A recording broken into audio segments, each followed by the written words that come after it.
मोहम्मद शामी या मोहम्मद सिराज, शुभमन गिल या Mayank Agarwal.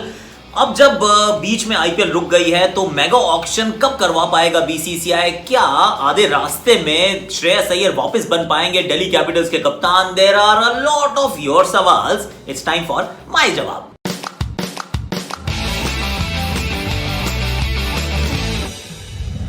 Hashtag ask Aakash, यानी कि आपके सवालों में जवाबों का सिलसिला। तो फिर सबसे पहले हाथ जोड़ के आपसे एक बार फिर actually RP Singh, my dear friend, he is lost his father again to COVID. Chetan Sakariya, Piyush Chawla और अब आरपी सिंह, तो तीन हमारे क्रिकेटर भाई लोग हैं जिनके पिताजी का देहांत हुआ है बिकॉज ऑफ दिस पैंडमिक। हम सबकी थॉट्स में है वो। प्लीज़ से a little prayer for them and just stay safe यार। मास्क का अपना ध्यान रखिए, अपने परिवार का ध्यान रखिए। Just cherish these memories, just keep making memories, क्योंकि घर पे रह के अपन लोग को यही करना है। ऑनेस्टली स्पीकिंग, कोशिश कीजिए कि घर से बाहर आप तभी निकले जब बिल्कुल ज़रूरी हो। जब वैक्सीन के लिए अवेलेबल हो तो प्लीज़ अपने आप को वैक्सीनेट ज़रूर करवाइए। अब और अगर आप लास्ट थिंग, अगर आप टेलीग्राम पे हैं तो फिर लिंक इज इन डिस्क्रिप्शन, वहाँ पर भी आ जाओ, गुफ्तगू करेंगे। पर आपका पहला सवाल है, सुदीप जी का है और बहुत सारे इनको लाइक्स मिले थे। कौन सा WTC फाइनल में किसको खिलाना चाहिए, मोहम्मद सिराज या फिर मोहम्मद शामी? आई गो विद मोहम्मद शामी। शामी इसलिए क्योंकि Shami is pedigree. Shami is, अगर आप इंग्लैंड की कंडीशंस देखेंगे, मतलब शामी का जो हाथ है ना, जो उनकी रिस्ट पोजीशन है, this the best in the world. उनके हाथ से जो गेंद निकलता है उससे बेहतर किसी के हाथ से गेंद नहीं निकलता है। और जिस गति से वो डालते हैं और जितने लंबे वो स्पेल्स डाल सकते हैं, जितना वो गेंद को बात करवा सकते हैं, I am picking Mohammed Shami ahead of Mohammed Siraj. I love Mohammed Siraj, पर मोहम्मद शामी यार, मतलब दोनों में से अगर चॉइस करनी पड़ेगी तो I am going with Mohammed Shami. Shubman Gill या Mayank Agarwal, that's another question. इनमें से गिल और मयंक में एक्चुअली अभी आपको गिल की तरफ जाना पड़ेगा और जाना भी चाहिए। क्यों? क्योंकि शुभमन गिल आपके लास्ट टेस्ट सीरीज में खेले हैं, ज़रूर रन्स नहीं बने हैं, पर जो कंटिन्यूटी है ना, जो निरंतरता है, उसको हम कभी भी कॉम्प्रोमाइज़ ना करें तो बेहतर होगा। आपके लिए बेहतर होगा, हमारे लिए बेहतर होगा, जो प्लेयर खेल रहा है उसके लिए बेहतर होगा। क्योंकि अगर आप ऐसे ही फटाफट चेंज करते जाएंगे ना तो फिर आप कभी ना तो टीम बना पाएंगे और ना कभी प्लेयर बना पाएंगे। तो I will go with Shubman Gill and Rohit Sharma as my two openers.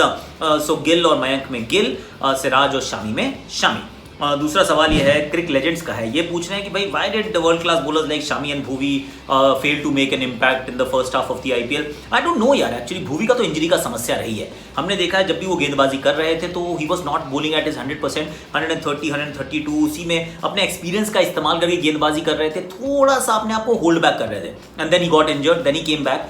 सो जब आप इंजरी आपके जहन में चल रही होती है ना, तो फास्ट बॉलर वो फुल टिल्ट पे बॉलिंग नहीं कर पाता है। That's a fact. मतलब एक्सपीरियंस है तो आप एक्सपीरियंस के चलते निकल तो जाते हैं, पर वो जो कहते हैं ना क्वालिटी कि आप आके तेज भाग कर आए, आपने 100% हर गेंद पे डाला, वो आप नहीं करते हैं। We saw that with Bhuvneshwar and maybe the same with Shami, no, क्योंकि शामी कितने समय से क्रिकेट नहीं खेले यार। ऑस्ट्रेलिया में खेले थे वो एडिलेड का टेस्ट मैच, उसके बाद से अब तक कोई क्रिकेट खेले ही नहीं। इंजर्ड थे, अपने रेकुपरेट कर रहे थे और उसके बाद प्रैक्टिस कर रहे थे, but practice is not the same. तो वो जो रिदम जो था ना, वो मुझे मोहम्मद शमी में भी कम नजर आया। इनफैक्ट शुरू में तो बहुत ही कम नजर आया कि जब भागते हुए भी आ रहे थे, वो जो कहते हैं ना, वो जो टिपिकल शामी जब भाग के आते हैं, बड़ा रिदमिक उनका रनअप होता है, वो रिदमिक रनअप भी नजर नहीं आया। जहां गेंद डालना चाह रहे थे वहां कई बार गेंद गिर भी नहीं रही थी। तो maybe that's the reason, just the injury. एक का इंजरी से वापस आना, दूसरा इंजरी का कंसर्न जहन में होना। तीसरा सवाल अब मैं, ये रवीश जी का है। रवीश जी पूछ रहे हैं कि as IPL was ending nearby the WTC final, पर अब ऐसा तो नहीं है। Can this be a problem for the selectors not to select the player for WTC final or T20 World Cup? T20 world cup अभी दूर है यार, और अभी श्रीलंका में वैसे भी 6 मुकाबले होने हैं, उसमें वनडे भी होगी, T20 भी होगी। अभी आप उनमें भी आप एक पूरी टीम भेजेंगे जिसमें 17-18 लोग होंगे। वहाँ से आप थोड़ा सा और इनपुट लेंगे, कौन कौन सा खिलाड़ी, वो जो जगह बची हुई है। भारतीय T20 टीम में बहुत जगह नहीं है। ऐसा नहीं है कि आपको 8-10 बदलाव करने हैं, आपको सिर्फ 1-2-3 वो कहते हैं फिल इन द ब्लैंक्स करना है कि अगर हार्दिक बॉलिंग कर रहे हैं तो ठीक है, नहीं कर रहे तो उनका विकल्प कौन हो सकता है कि आप कोई ऐसा बॉलर जो बैट्समैन जो बॉलिंग कर लेता हो, क्या वो दीपक हुडा हो सकते हैं, क्या वो राहुल तेवड़िया हो सकते हैं, क्या वो कृणाल पंड्या हो सकते हैं? तो those are the little question that you need to answer. Bhuvneshwar Kumar, Deepak Chahar, Mohammed Shami, Jasprit Bumrah, ये 4 बॉलर तो आपके होने ही चाहिए। अब इसके अलावा 5वां नटराजन हो सकते हैं। लेग स्पिनर के अंदर आपके पास चहल और चहर के रूप में 2 हैं। वरुण चक्रवर्ती को आप ट्राई करके देख लीजिए। आई डोंट थिंक कि इंडिया को कोई ज्यादा परेशानी है, टू बी वेरी ऑनेस्ट। चाहे IPL 30 को खत्म होती, चाहे IPL 4 को खत्म हुई, द फैक्ट इज कि आने वाले समय में जब वर्ल्ड T20 की टीम पिक करेंगे भारतीय सेलेक्टर्स, उनको ज्यादा दिक्कत नहीं होगी। दिक्कत होगी, मतलब दिक्कत ही होगी कि बहुत सारे कंटेंडर्स हैं। इस बात की कभी दिक्कत नहीं होगी कि यार आई मीन इसके पास फॉर्म है, उसके पास नहीं है। बड़े क्वालिटी प्लेयर्स हैं, सबके पास फॉर्म रहेगी। I am very very confident. तो that is not a problem. अंश का ये सवाल है, पूछ रहे भाई आईपीएल जब पोस्टपोन हो गई है तो फिर क्या श्रेयस अय्यर जब भी होगी दोबारा तो क्या कप्तान बन सकते हैं? 100% man, there is no doubt about it. Fit and available Shreyas Iyer walks in as a captain, bats at number 3, तो 3 पे बैटिंग, साथ में कप्तानी। फिर आप नोकिया को भी खिला सकते हैं, आप फिर रबाडा को साथ रख सकते हैं, सिमरन हेटमायर, मार्कस टोनी। सडनली जो दिल्ली की टीम ऑलरेडी स्ट्रांग है, नंबर 1 पे है इस समय, वो बहुत और सुदृढ़ नजर आती है। तो यस, रूल्स ऐसे बिल्कुल नहीं है कि भैया आप एक बार और रूल आउट हो गए तो दोबारा नहीं आएंगे। जब फिट एंड अवेलेबल आ जाओ और खेल जाओ, so that's not a problem at all. दूसरा में मानस जी का सवाल है, इनका भी यही है कि second half of the IPL will that be beneficial for Rajasthan Royals, क्योंकि बेन स्टोक्स और जोफ्रा हो जाएंगे। ऑन द कॉन्ट्ररी शायद दोनों नहीं हो पाएंगे यार, उनके पास शायद जॉस बटलर भी ना हो, क्योंकि इंग्लैंड ने साफ कह दिया है कि भैया हमारे खिलाड़ी तो अब आपकी आईपीएल के लिए अवेलेबल नहीं रहने वाले हैं। अगर इंग्लैंड के जो इंटरनेशनल फिक्सचर्स अगर उस समय पर हैं, जो कि काफ़ी सारे हैं, we are not going to make our players available. और याद रखिए कि बिना बोर्ड की परमिशन के एनओसी के कोई खिलाड़ी यहाँ आ नहीं पाता है। तो अगर खिलाड़ी को आना है तो उसको बोर्ड से एनओसी चाहिए, एनओसी के लिए देयर इज़ अ प्रोसीजर, तो वो देखना पड़ेगा कि अगर उस समय टेस्ट क्रिकेट हो रही है, एक्चुअली बेन स्टोक्स और जोफ्रा तो वहाँ पर भी होंगे, टेस्ट में भी होंगे, जॉस बटलर भी टेस्ट खेलते हैं, तो राजस्थान का तो एक्चुअली नुकसान हो सकता है, फायदा नहीं हो सकता। तो that is a bit of an issue कि हो सकता है कि जैसे अगर मान लीजिए टेस्ट क्रिकेट है तो ऑन मॉर्गन अवेलेबल है, तो कोलकाता में भी ठीक है कि भाई सैम करन का नाम टेस्ट में नहीं आया, चलो वो उनके पास है, लेकिन क्रिस वोक्स वो दिल्ली से चले जाएंगे क्योंकि वो टेस्ट क्रिकेट का हिस्सा होता है। तो there are lots of permutation combinations जो बाकी टीमों को मतलब जुगत भिड़ानी पड़ेगी। क्रिस जॉर्डन वो शायद अवेलेबल होंगे क्योंकि टेस्ट में नहीं होते, पर अगर T20 वनडे है तो वो भी चले जाएंगे और इंग्लैंड कहते हैं कि पंजाब किंग्स में से एक खिलाड़ी चला जाएगा। So those things are going to play out, पर उससे पहले हम सबको ये जानना जरूरी है कि आईपीएल होगी कब, व्हाट इज द डेट। तो अभी तो वही नहीं पता है, तो क्या कह सकते हैं कि कब हो पाएगी। अमरेंद्र सिंह जी का ये सवाल है, keeping current circumstances on stand would BCCI be able to conduct the mega auction? Yes यार, मेगा ऑक्शन तो होनी है क्योंकि 10 टीम्स को लाना है, 10 टीम से आना है तो फिर मेगा ऑक्शन करनी पड़ेगी, उसके बिना 10 टीम्स नहीं आ सकती। और उसमें भी अब बहुत बड़े स्ट्रिंजेंट रूल्स बनाने पड़ेंगे कि सिर्फ 2 ही खिलाड़ी को आप रिटेन कर सकते हैं, आप सिर्फ 3 को कर सकते हैं, और राइट टू मैच कार्ड ज़्यादा नहीं होंगे, क्योंकि अब ना बिल्कुल नई टीमें बननी है। देखिए अगर तो बड़ी नई टीमें, जो पिछली बार जब 2 नई टीमें आई थी तो उनके पास वो ड्राफ्ट जैसा सिस्टम था कि आप चेन्नई और राजस्थान के प्लेयर्स आपस में बांट लीजिए, उसके बाद आप शुरू कीजिए। सो एटलीस्ट कोई स्टार्टिंग पॉइंट तो था। लेकिन अब जो नई टीम्स आएंगी, हो सकता है एक अहमदाबाद की, हो सकता है एक लखनऊ की हो, या फिर एक कोची, जहाँ की भी होंगी, तो अगर वो टीम्स के पास वो नहीं होगा कि भाई आपके पास शुरुआती स्टैंड कुछ नहीं है, मतलब स्टार्ट नहीं मिल रही है, बाकी सब टीम्स अपने प्लेयर्स रिटेन कर सकती हैं 2 या 3 या जो भी नंबर होगा, पर बाकी टीम्स को, जो नई टीम्स हैं उनको आगे बढ़ने के लिए they can be left behind. So मुझे लगता है कि मेगा ऑक्शन के बिना तो कोई काम ही नहीं हो सकता, और मेगा ऑक्शन 100% होगा, चाहे वो दिसंबर में हो, जनवरी में हो, आई डोंट नो, पर होगा ज़रूर, ऐसा मुझे लगता है।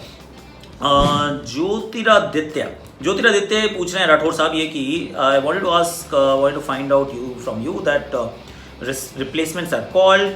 Now the IPL has been postponed, so these replacement, will they play for the original players? Will play for see, जिसकी भी replacement थी, let's be fair, मुझे ये लगता है कि जो replacements आई थी उनको तो आपको, अगर ओरिजिनल प्लेयर अवेलेबल है तो फिर आपको रिप्लेसमेंट्स को टाटा बाय बाय कहना पड़ेगा और आप रिप्लेसमेंट्स के साथ रहेंगे। दैट्स और रादर, मतलब ओरिजिनल प्लेयर्स के साथ रहेंगे, रिप्लेसमेंट चली जाएगी। अगर रिप्लेसमेंट को आप रख लिया तो अपने ओरिजिनल प्लेयर को वापस ऑक्शन टेबल पे डालना पड़ेगा कि भाई अब देखिए इंग्लैंड के प्लेयर्स अवेलेबल नहीं है, किसी टीम को ज़रूरत है, तो आप ये इनमें से इस ग्रुप ऑफ प्लेयर्स में से आप पिक कर सकते हैं। So original players will be the first choice, हमेशा ऐसे ही होना चाहिए। हालांकि पिछली बार हमने आईपीएल में देखा कि आपने ओरिजिनल भी रख लिया और रिप्लेसमेंट भी रख लिया, और एक मेन प्लेयर जो आपकी टीम में था उसको आपने छोड़ दिया। I thought that wasn't correct, वो ठीक तरीका नहीं है काम करने का। अगर आपका ओरिजिनल प्लेयर अब अवेलेबल हो जाता है तो you should be bound to keep him and relieve the replacement, और अगर रिप्लेसमेंट आपने रख लिए तो ओरिजिनल प्लेयर को आप छोड़ दीजिए, वरना दोनों रख लिए और किसी तीसरे को छोड़ दिया, I think that just squeeze the balance, तो वो मुझे बिल्कुल पसंद नहीं है। आखिरी सवाल मेरा ये अब मैं लेने वाला हूँ, सीइंग धवन्स फॉर्म, ये राजकमल जी का है, can he make a place to the T20 world cup? ये एक बड़ा मजेदार सवाल है। क्यों? क्योंकि शिखर धवन कॉन्स्टेंटली आपको सोचने के लिए मजबूर करते हैं। तो कहते हैं भाई साहब मुझे आप अगर रूल आउट करोगे ना, I will bounce back, I will score runs, I will be the orange cap holder and then you will have to pick me again. लेकिन अभी अगर आप देखें तो ओपनर्स में अभी तो कोहली ओपन करने लगे हैं, रोहित तो ओपन करते हैं, KL राहुल बतौर ओपनर है, पृथ्वी शॉ का भी नाम अब मेरे को लग रहा है सूची में कहीं जोड़ना पड़ेगा, और ईशान किशन, सूर्य कुमार यादव, दोनों ये टॉप ऑर्डर के बल्लेबाज हैं, तो मुश्किल होने वाला है।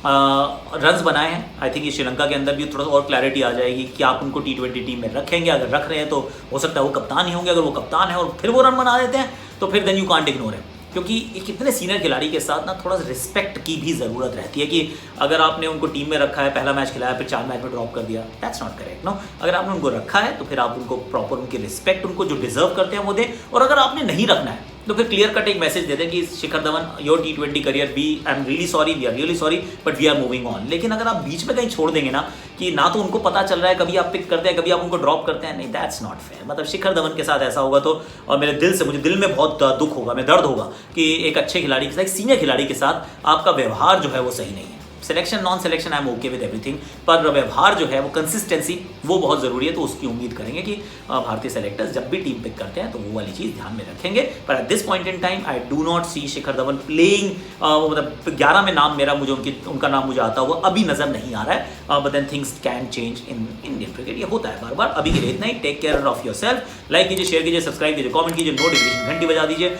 और कल मैं सोच रहा हूँ एक नया टॉपिक लेके आऊँगा, उसके लिए नोटिफिकेशन घंटी बजाना जब सब्सक्राइब कर रहे हो, ताकि जब नया वीडियो आए ना तो ये फटाफट से उसे you can check it out.